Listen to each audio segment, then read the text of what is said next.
Hey everybody, it's Eric Virathaler of Virathaler Studios back again for the next segment of Advice for Actors. So let's get right to it. Both of these are very common arguments that I've heard consistently for why people should never pursue acting and why people should never pursue filmmaking in general. I feel like I should address these two arguments so in that way that if my viewer wishes to pursue acting and filmmaking, that they won't let these arguments discourage them. So anyways, let's get to it. The first argument is that, oh well, there will be people who will be mean to you in the film industry, so therefore you should not pursue it. Okay, I just want to address why this argument is really bad. It's because you can't just blanket an entire group of people all because of one or two bad apples. Are there people in the film industry who are going to be mean to you? Absolutely so.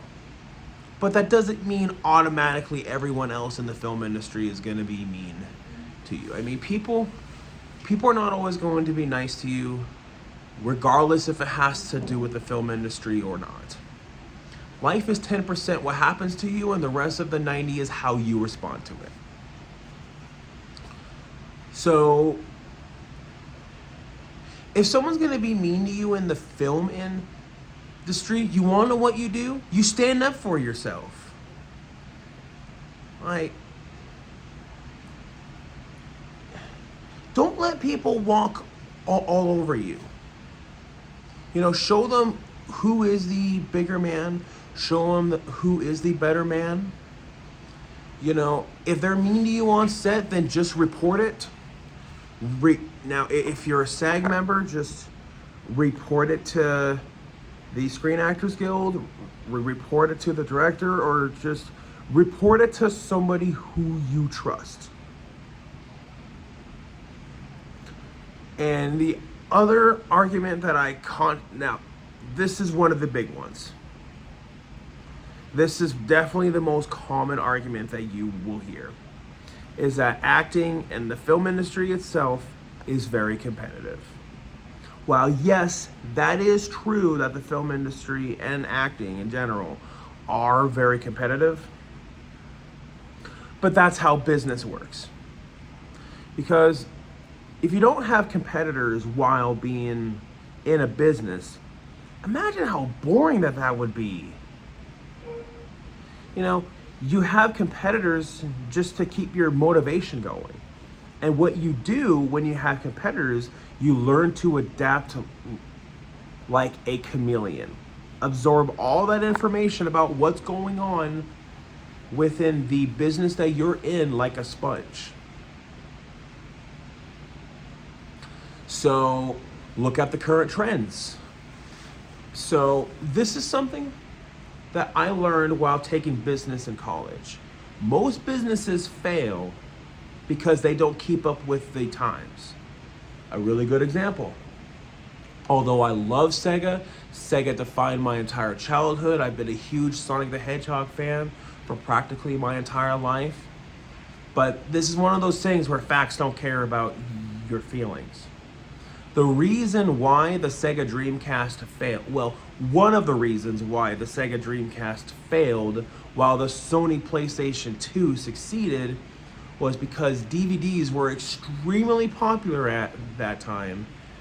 The Sega Dreamcast was not able to play DVDs while the Sony PlayStation could. And people do like to save money. And so knowing the fact that the PS2 was able to play DVDs saved people money on having to go out and buy a DVD player when they could already have one with the PS2 and already play some amazing games on it. So that's one of the reasons why Sega failed and Sony succeeded, is because Sony kept up with the times while Sega didn't. And that is no different with you having competition within the world of business. And within the business of filmmaking, and even you as an actor, Learn to keep up with the times. And you will learn about, and you will know about what is current and what's not if you do your due diligence and then you research within reason what's going on within the film industry and what's going on with the world in general, what's popular and what's not. So yeah, that's really all that I got for that. Address the elephant in the room. I'm sorry that I've been absent from this channel. Some of you may or may not have seen, but I got into an intense car accident a while ago while dealing with a lot of other stuff in my personal life. Ironic, I'm sitting by a fireplace where I had the podcast sit down by the fire. And people will ask, was that intentional? Honestly, yeah. So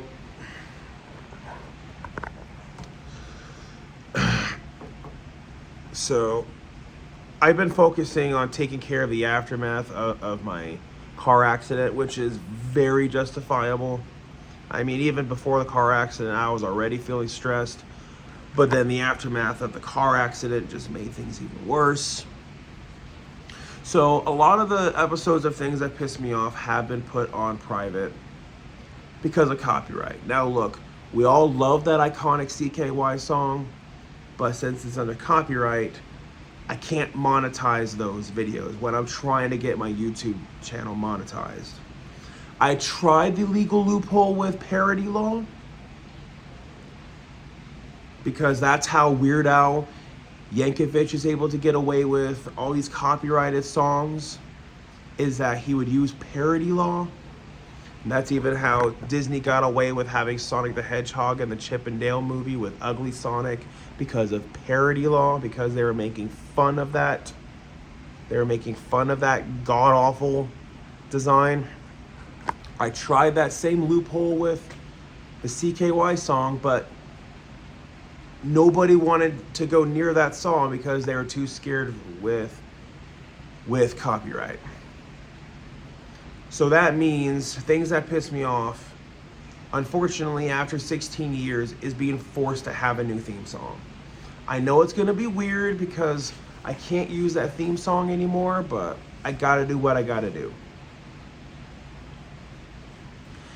And my YouTube channel is being so I have a friend of mine named Taylor, who is one of the editors for Sit Down by the Fire.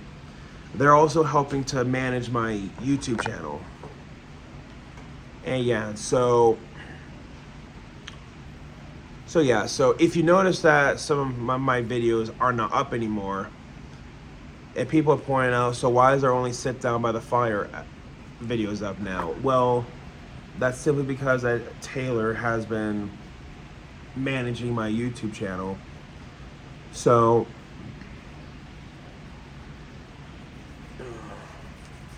sorry, I just woke up not too long ago. It's cold outside. It's one of the other reasons why I wanted to sit down by this fireplace. But yeah, so all that I ask is for your patience while my YouTube channel is being managed. I mean, I already rebranded my entire YouTube channel by changing the name from Eric Vierthaler 92 to Vierthaler Studios, because let's face it, that's a more marketable name. So yeah, I just ask for your patience while I deal with the aftermath of the car accident and all this other chaos going on in my life. You have to understand that me and Taylor also have lives outside of the YouTube channel. And yeah, I have greatly appreciated the support from all of you. And you all have a fantastic day, and thank you for watching.